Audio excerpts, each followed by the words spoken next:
Do you want to be a part of the middle class? This video isn't about the middle class, but it is indirectly. Welcome back to Moonlight Productions. According to the Brookings Institute, there are three main things that you need to do to rise above the poverty line to get into the middle class and beyond here in the United States. That's work full-time, don't have children until you're married, and graduate high school. Today, I want to focus on the latter and talk about education. Parents are hard-focused to, at minimum, see their children attend school to get a good grade, but most importantly, graduating high school. So I figured this would make an interesting topic to make. I'm just saying this now because as you watch, you might get confused. This list is about graduation rates.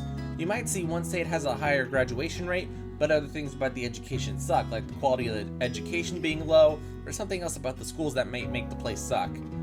I will go ahead and mostly focus on the graduation rates, but I will put some other educational statistics in the video so you kind of have a wide net as you watch. Also, when it comes to tiebreakers, where two or more states have the same percentage, I will take into consideration any types of issues like the gap between racial groups in the state.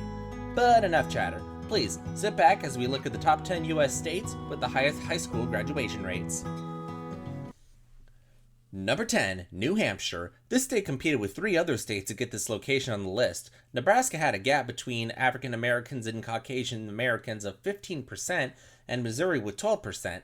The other state will be next. Like some of its neighboring states like Vermont and Massachusetts, New Hampshire focuses on ensuring that the students can craft a strong workforce throughout the good education, and it shows. Considering the scary high property taxes in the state, it's the third highest in the nation, they have to focus a ton on education to keep the economy moving.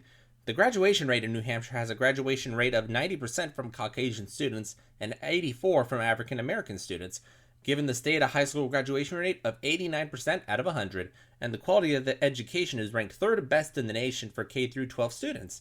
The average SAT score in New Hampshire has a math score of 520 and 532 in reading, giving the state a combined SAT score of 1,052. That position is the 11th lowest in the nation. Considering the New England area has some of the highest education levels in the nation, I was shocked they didn't have any more New England states on this list. Number 9, Arkansas. Who on God's green earth allowed Arkansas to beat New Hampshire on education? If anyone knows anything about the United States, there tends to be an incomprehensible amount of people in places like the Bible Belt and southern states. They aren't very concerned about educating the kids. Instead, they have to avoid violence in several locations throughout the state. Little Rock, Pine Bluff, and other populated solid areas in the state are not very desirable. But somehow they managed to get this spot on the list. The reason for being placed higher than New Hampshire while having the same graduation rate, they have a lesser percentage of a gap between different communities in the state of Arkansas. The minority demographics in the state of 86%, with Caucasian students having 91%, giving Arkansas 89 out of 100. The 5% difference is why Arkansas is ranked higher than New Hampshire.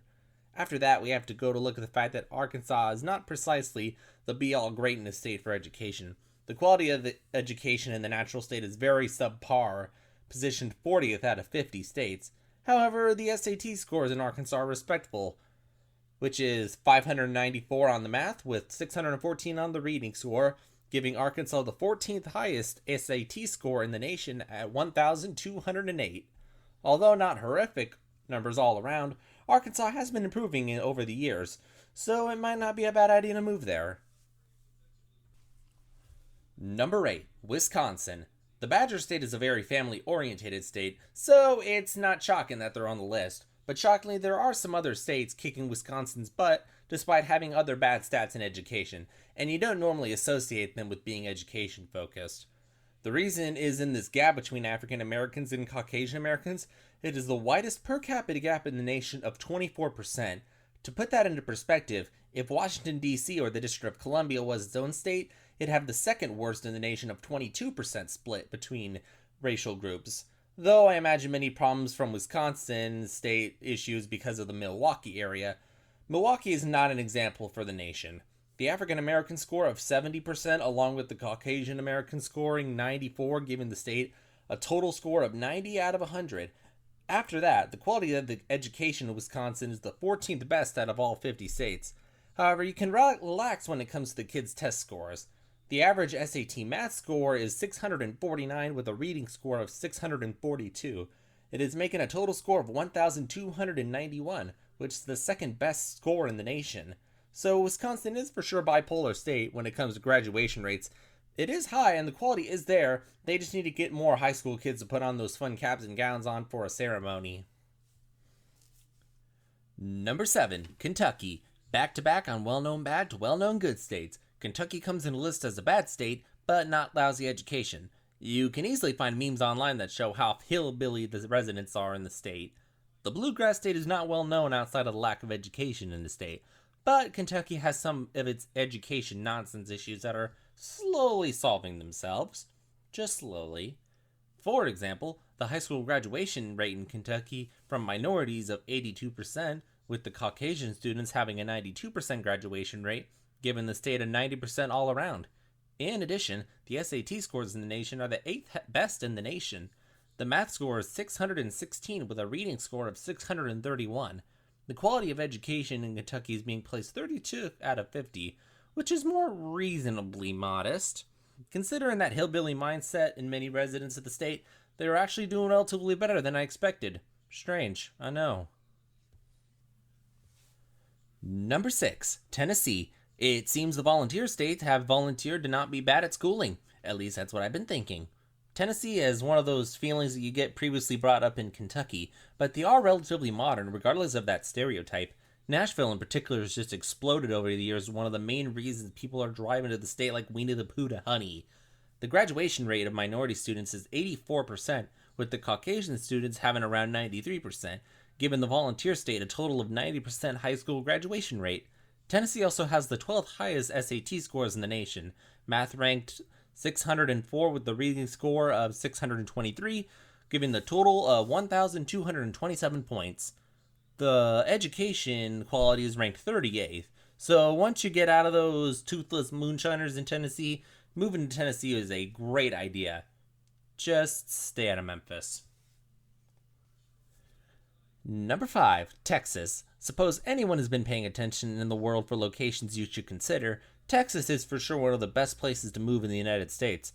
Great culture, excellent economy, the cost of living, and housing is pretty strong despite the influx of people moving into the Lone Star State. The weather is hot, but tolerable, and now the education is okay. Minority students have a graduation rate of 87%, along with Caucasians bringing in 94%, giving Texas a total of 90% graduation rates. Although it does seem that Texas could do better when it comes to SAT scores. It is the 6th lowest in the nation. A math score of 507 math and reading score of 513, the total being 1,020. That is not a respectable number, and Texas can do so much better than that. Texas is also one of the lower half states when it comes to the quality of the education, 33rd out of 50 to be more precise. Although once you get past some of those not so great scorings, Texas is still one of the places in the nation for many things in your everyday life.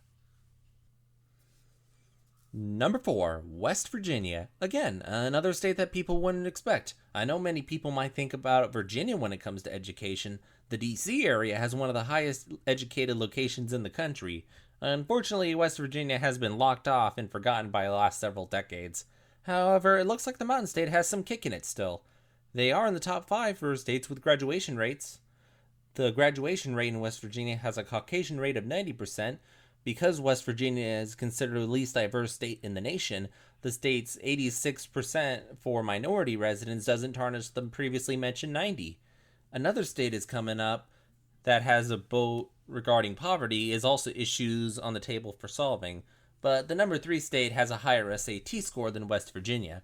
The 20th SAT score exists within the state of West Virginia, a math score of 528 with a reading score of 558, giving West Virginia a total of 1,086. The quality of education in West Virginia is quite mediocre. It's placed 42nd in the nation. I do hope West Virginia will still be able to stage a comeback. When I look at the Mountain State, I get many vibes from states like Oregon or Colorado, which generally would get the attention of people and companies. They just need to attract an educated workforce to keep the blood of West Virginia still going. Number 3, Alabama. Again, another state you wouldn't expect to see on this kind of a list. Alabama residents don't have the highest IQs in the nation. Although I guess the residents from the heart of Dixie don't mind this much, as the graduation rate in the Yellowhammer State has a graduation rate from African Americans is 88%, with the Caucasian rate of 92%. They are granting the state a ranked of 90% graduation rate. However, Alabama scores better than West Virginia regarding the SAT scores, with 572 in math and 593 in reading, resulting in Alabama with a score of 1,165, which is the 18th best out of all 50 states. Unfortunately, the quality in Alabama is not very desirable. The state is second from being the bottom of the barrel. Considering Alabama has many issues when it comes to poverty and other issues, I was thrown once again on this. Considering Alabama has a truck ton of problems in the state, I'm shocked education isn't one of them. The state just barely dodged losing a seat in Congress in the 2020 census report, so I think they could use some of that educated workforce to solve some of the issues. Number 2, Iowa. Like Wisconsin, Iowa has been very family focused, which generally brings in the responsible parents who want to see that their kids will go to school and pursue a promising career, although it just barely lost the number 1 spot on this list. Minority students in Iowa have an average graduation rate of 81%. It isn't the most significant number, but Iowans don't have a great number of minority-driven students. But the 93% of the Caucasians in the Hawkeye State help bring up the average to 91% overall. The SAT scores also helps. It's the 3rd highest in the nation. The average math SAT score is 635, with the reading score going to 641. The World Population Review has given Iowa a total of 1,276, along with the quality of the education being ranked around 14th in the nation. Considering Iowa isn't very far from me, it might be good for me to consider moving to the Hawkeye State as my home. And number 1, New Jersey. This one sort of shocked, and it also didn't shock me. New Jersey may have some real crap holes in the state, which indicates poverty, but for New Jersey residents, it might still be fine. Still, it's also one of the most urban states in the nation, which also indicates parents being very agitated and making sure poverty and education are at the forefront of the issues in the Garden State. With minority students in New Jersey, the state has been granted an 84% graduation rate, with Caucasian students averaging 95%, with that 11% split giving the total of 91% in New Jersey, the highest average high school graduation rate. Regarding the SAT scores in New Jersey, the Garden State has positioned itself as the 13th lowest in the nation, 526 on the math score and 530 on the reading indication. It gives New Jersey a final tally of 1,056. Although they could have done much worse than what has been on this list, thankfully New Jersey is considered the 2nd best state for the nation when it comes to education. So there is hope for the state. Alright, so that was my top 10 states with the highest graduation rates in the nation. I hope you enjoyed this video. This video has been one that's been on my mind to do for a while. I'll probably go ahead and work on a follow-up video talking about after high school. What places should you go to if you want to pursue a higher career after high school? So please, hit that like button if you would. Please subscribe to Moonlight Productions. Hitting that subscribe button will really help you in the future as you find new videos in your subscriptions tab. Thank you so much and take care of yourself. Bye!